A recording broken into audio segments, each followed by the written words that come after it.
And ayun guys, no. So of course, no. So far we have discussed SMC, CRT, but I just realized, no, that most of us, or not rather, most of the viewers, no, is beginners.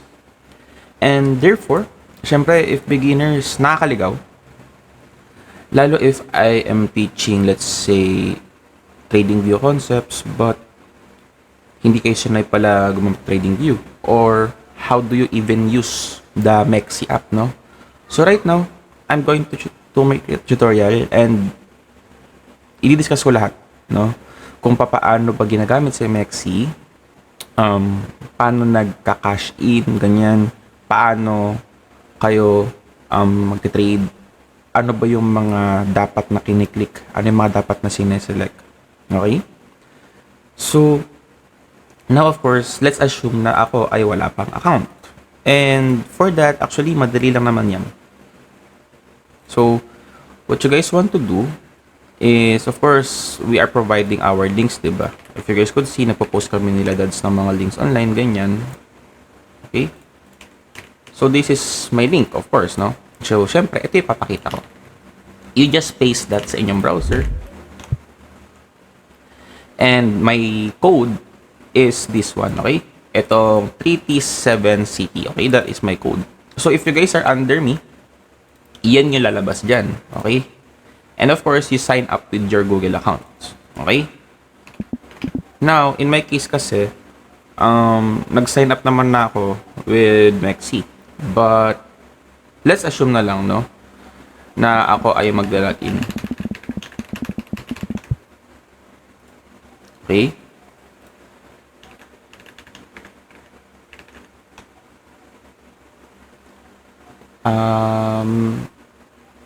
Ngayon, may magsasend na email, of course, di ba? May magsasend na email, but wait lang. May tumutunog kasi sa ano. May tumutunog sa sa Opera. Hindi ako sanay. Ayan, disable ko na. So now, no? Syempre, may maggaganyan. Yung mga, the usual, di ba? Pag maglalagin ka, and I hope that you guys are familiar na with that because that is the most basic concept naman dyan sa Mexi na yan.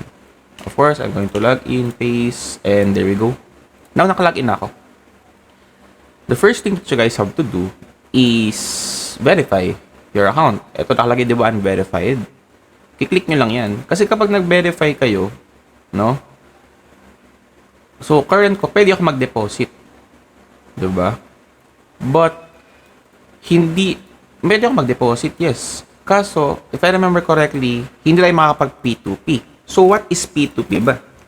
P2P means peer-to-peer. Yan po, yung way natin of cashing in sa Mexi. Okay? Of course, we have this pa. Diba? Advanced KYC. So, now, ito lang yun. You just, guys, click this. Itong advanced KYC, mas maganda, of course. Okay? May facial recognition sa ID. Ngayon, if you guys are going to click verify, I would suggest sa phone kayo mag-verify, mas madali. Verify via app. And ayan, i-scan nyo yan sa phone nyo and automatic na mag-KYC yan. Usually lang naman, ang need dyan is your ID. Could be student ID. Ay, hindi ata pwede student ID. Pero not sure pa. Driver's license, ganyan, SSS, or the usual, di ba?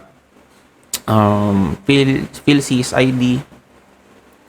Now, once you are done with that, okay, that's it. Meron na kayong Mexi account. Okay, ganoon na siya kasimple. You just click this, that's scan nyo to with your, ano.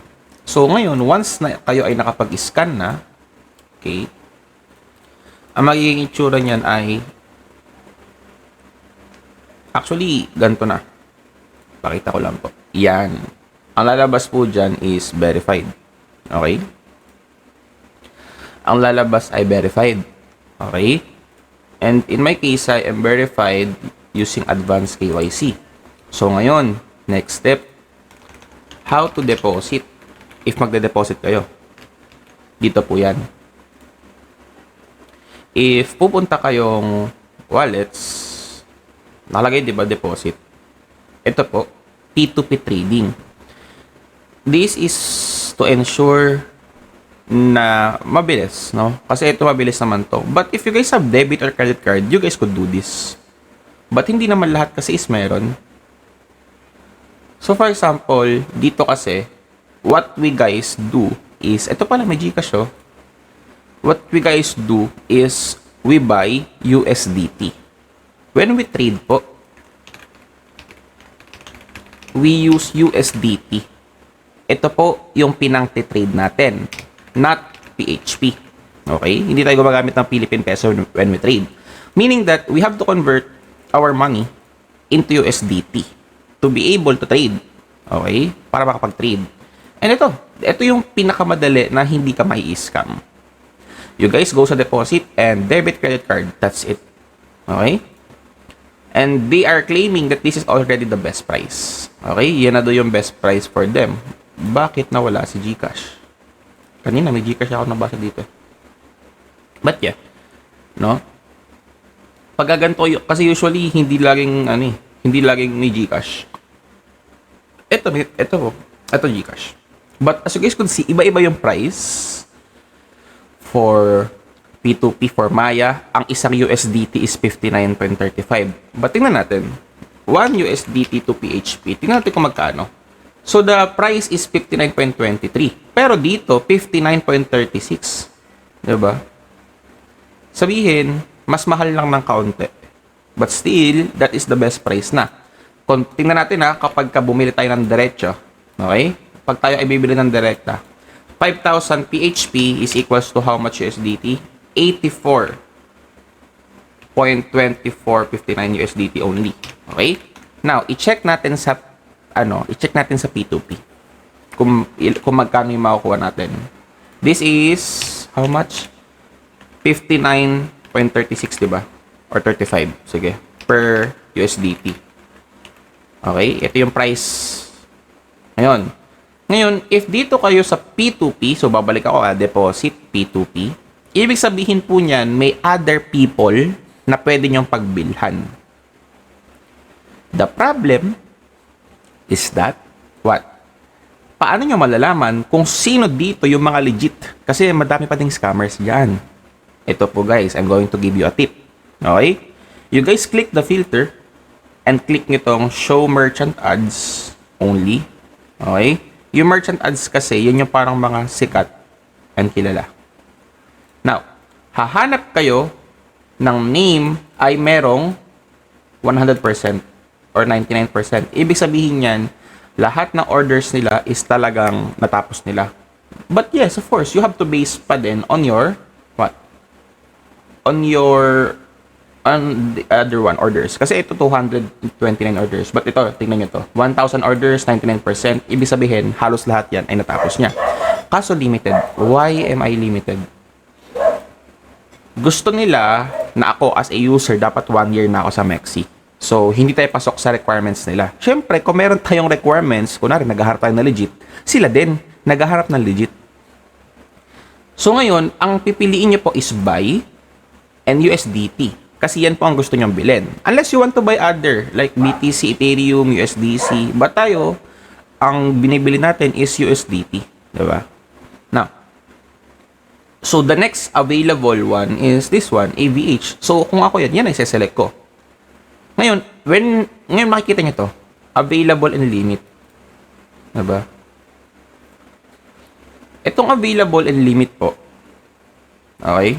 Ibig sabihin, limit, minimum of 100 pesos ang pwedeng bilhin. Okay? So, try natin, no? Ako, I'm going to buy. Kasi guys, I want to show you. So, 100 pesos lang of amount of USDT. Para lang makita nyo. But as you guys could see, magkano yung isang USDT? 59.35. Actually, it's the same. Diba? 59.35, it's the same. Ngayon, tingnan nyo to. Yung mga sikat na merchants, 58.5, discounted yung price nila. Mas mababa lalo to. Kaso nga, bawal tayong bumili. No? Kasi nga, need natin mag-deposit. Or dito, ang requirement nito ni Moneybiz is dapat nakapag-deposits ka na kahit isang beses. Ito naman si Fast Exchange, ang requirement niya is dapat at least 1 year ka na sa Mexi. So ngayon, testing natin. Buy USDT. Magkano yung PHP mo nagagastusin?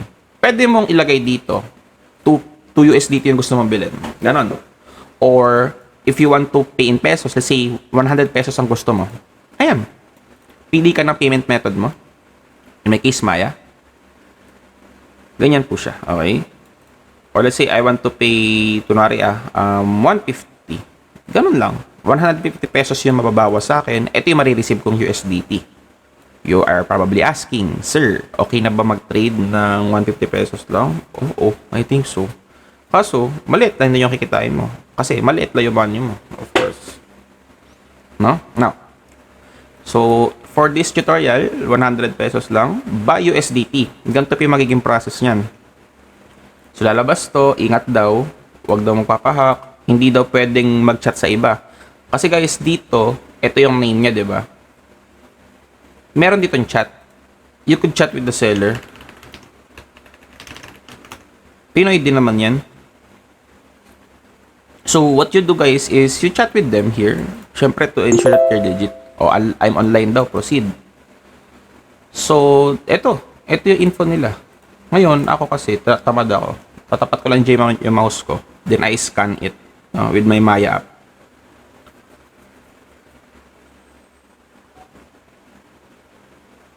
Scan ko siya. Right now, I'm scanning by the way. Hindi nyo lang kita. So, I'm going to send. Magkano yung sinabi kong order ko? 100 pesos. I have sent it, no? Ayan. Sinend ko na siya. Okay. Ngayon guys, once again. Once again.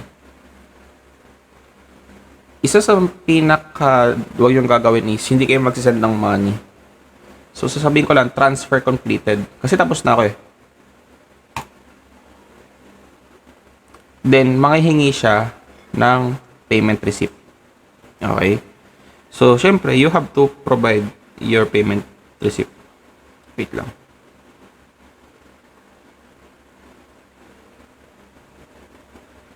Nice so guys. Kasi live ko itong ginagawa tutorial eh. Like, hindi ko na siya i-edit. Pero na tayo. Para alam yun. Wala nang po problema. Ngayon, sa Telegram ko. Doon ko sinad yung resibo kasi. Save as downloads. Yan. Upload ko lang yung resibo ko. Downloads. Ito yung resibo ko. I know, 100 pesos. Yan na siya. Confirm. Ganun lang po. And now, once you guys have that, ito lalabas. Then, kapag ito lahat nawala, ayan na. Transaction completed na. Sobrang bilis, di ba? Nag-thank you pa siya. Oh, thank you, TY. Ngayon, that's it. Gusto niyo mag-iwan ng review? So, syempre, good nyo na yan. Fast transact. O, ganun lang. Submit review. Ganun lang po. Okay? Ganun kabilis bumibili ng USDT. Hindi kayo may scam because once again, siya ay isang merchant siya. So talagang nagbebenta siya sa Mexi. Titingnan niyo yung orders, titingnan niyo yung completion rate. Okay? That is part 1, no? How to create your accounts and how do you cash in. Now, sa cash out, punta kayo ng wallets and withdraw. Actually, no. Deposit as P2P pa din. Sorry about that. Sell naman. Sell. Okay? Sa sell po, ganun ulit. Filter merchant ads. Ito, si Crypto mo to, 56 orders, 100%. Pero, sorry for me, wala pa akong tiwala masyado. Diba? But, for the selling, ganun na ganun ang concept. It's just that, yung problem natin is the limit. Ang minimum nila na bibilhin is 500. So, if you want guys to sell, dapat at least 500. Walang 100 eh. Walang 100 sa limit. So, hindi tayo makakapag-out. Kasi gusto ko sanang i-out lang din yung nilabas ko. Pero that's okay. Diyan na siya. Okay? No? So, for example, nakapag-decide kayo na mag-out ng 500 USDT. Ito limited to eh. Ito next. Okay?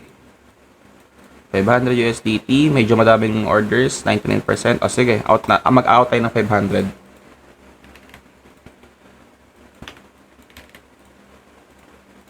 Kaso kulang ako, 'di ba? Mag-transfer tayo. Kahit 10 lang. Para lang maano natin to. 500. Ayan, balance ko is 11. Ito yung ma-out ko pagka nag-out ako ng 500. Pag nag-cash out ako or nag-withdraw ako. Add payment method, of course. You guys have to add a payment method. Kunwari, Gcash ko. Okay? Ganun. So, ngayon, after nyo mag-add ng payment method, you just guys click Sell USDT. And once you click Sell USDT, yun na yun. Okay? Ganon ulit mangyayari. Lalabas ulit yung window na pwede ka makipag-chat. And may susundin lang kayo instructions doon. Basta once again ha, kapag mga ganyan, dapat sa Mex sila kayo mag-chat. Okay? So, that's it guys, no, for this video. See you guys sa next video. And sa next videos, tuturuan ko kayo paano ba nagpe-place ng order. Okay? Paano ba kayo naglalagay ng order sa futures trading? Of course, that is what we do, futures trading. Okay? Pero siguro, try na din natin i-cover yung spot. Okay? For the futures trading, I'm just going to use a demo account. Okay? So, once again guys, that's all and see you sa next video.